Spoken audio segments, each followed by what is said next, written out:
Tulisan terbaru di RMI Banten yang mungkin tujuannya ingin membungkam atau membantah Kiai Haji Idrus Romli. Tetapi tumben ini yang menulis bukan Kiai Haji Imaduddin, tetapi ada orang bernama Abdullah Abu Bakar LC. LC gelar tulisan begitu kayaknya LC yang mana wallahu a'lam ya. Mungkin salah tulis atau mungkin LC-nya lain ya. Karena saya tahu saya LC bukan begitu, tapi tidak penting juga ya, mau CL mau LC urusan lain ya. Ini adalah closing dari tulisan tersebut. Hari ini kelompok tersebut itu kalau kita baca lengkap adalah NU garis lurus bahasanya ya. Yang paling keras membela nasab Ba'alawi yang sudah rungkat secara uji pustaka maupun ilmu genetika, walau dengan narasi ngawur. Jadi ini sepertinya tulisan yang coba membungkam Gus Romli tapi tidak mampu.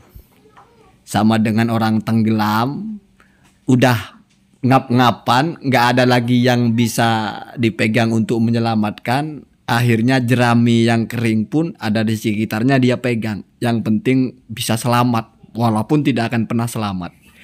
Jadi kalau Anda baca tulisan semua ini menceritakan tentang cerita ketika Gus Idrus Romli atau Kiai Haji Idrus Romli itu adalah sebagai NU garis lurus. Dia bawa judul yang bombastis. Ba'alawi dan NU garis lurus, kami tidak akan pernah lupa. Saya bingung apa hubungannya Ba'alawi dengan NU garis lurus. Apakah NU garis lurus itu ada Ba'alawinya? Kalau Anda pelototi itu gambar-gambarnya itu malah ulama pribumi semua sepertinya, bukan Ba'alawi. Ada Gus Idrus, ada Kiai Lutfi Basori, ada Buya Yahya. Artinya apa hubungannya dengan Ba'alawi? Bahkan kalau kita pakai narasi yang berbasis logika waras, salah satu yang dikritik oleh orang-orang ini adalah termasuk Habib Quraisy Shihab. Artinya apa? Mereka ini bukan orang yang pro kepada Ba'alawi secara membabi buta, sehingga misalnya nasabnya kalian anggap batal, mereka tetap membela. Enggak. Ketika ada dari Habib yang dianggap tidak sepaham, ya mereka tidak setuju. Dan Anda tahu bahwa kalau misalnya diasumsikan NU garis lurus itu adalah kontra dengan NU PBNU, dalam PBNU itu ada Habib Lutfi, orang Ba'alawi. Jadi nggak masuk, analogi ini nggak masuk. Rasionalisasinya jauh, terlalu dipaksakan. Untuk apa bercerita tentang cerita bahwa Gus Idrus adalah NU garis lurus? Apa Anda ingin memframing bahwa yang membela itu hanya NU garis lurus? Bagaimana dengan ketua PBNU-nya? Yang mengatakan sudah nggak usah cari catatan, kita mengikuti As-Sawadul A'dham. Bagaimana dengan mantan ketua PBNU Profesor Dr. Kiai Haji Sa'id Akil Siraj, Imaduddin tidak penting? Itu kurang apa sih? Apa dia NU garis lurus juga? Bagaimana dengan pernyataan Rais Amnya? Apa Rais Am ini NU garis lurus juga? Jadi ini cacat sekali secara logika. Dia ingin mempartisi NU itu ada NU garis lurus, ada NU tidak garis lurus. Lalu yang NU garis lurus yang membela Ba'alawi. Seolah-olah kalau yang NU tidak garis lurus itu nggak bela Ba'alawi. Di mana tidak membelanya? Jadi sudahlah, ini kok jadi turun seperti AWK channel, seperti Guse.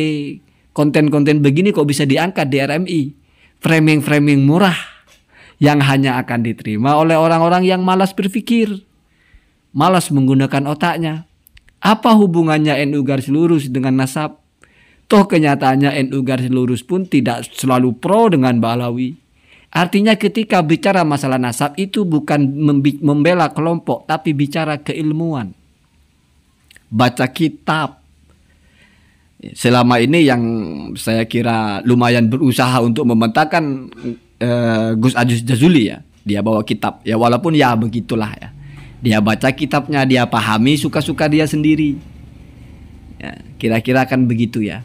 Kalau Kiai Haji Imaduddin malah konyol tanggapannya kan, bawa-bawa hadis kedustaan terbesar adalah orang yang memalsukan nasab atau berintisab kepada bukan bapaknya, padahal Gus Idrus sedang membacakan ulama yang mengisbat nasab mereka. Apa Kiai Imaduddin mau ngajarin hadis itu kepada ulama? Apa ulama itu nggak ngerti?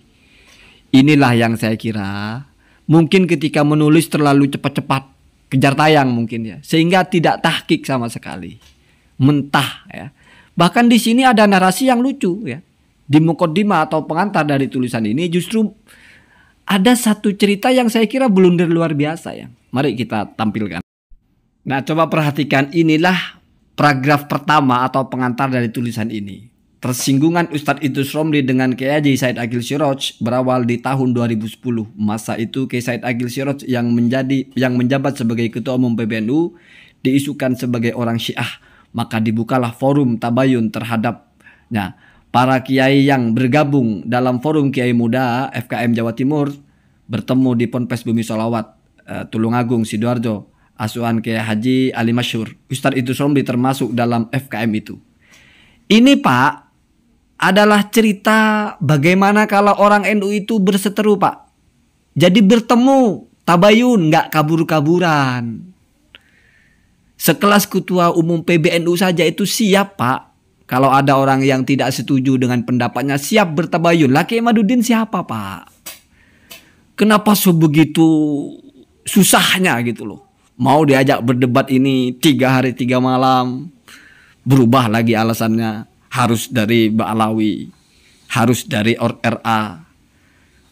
Tidak mau ribut dengan sesama pribumi. Tapi ketika dibacakan kitabnya Ba'alawi, kitabnya orang-orang Ba'alawi, ditolak karena sudah nggak percaya dengan Ba'alawi. Gimana Anda tidak percaya kepada Ba'alawi tapi mau berdebat dengan Ba'alawi? Itu logikanya di mana coba?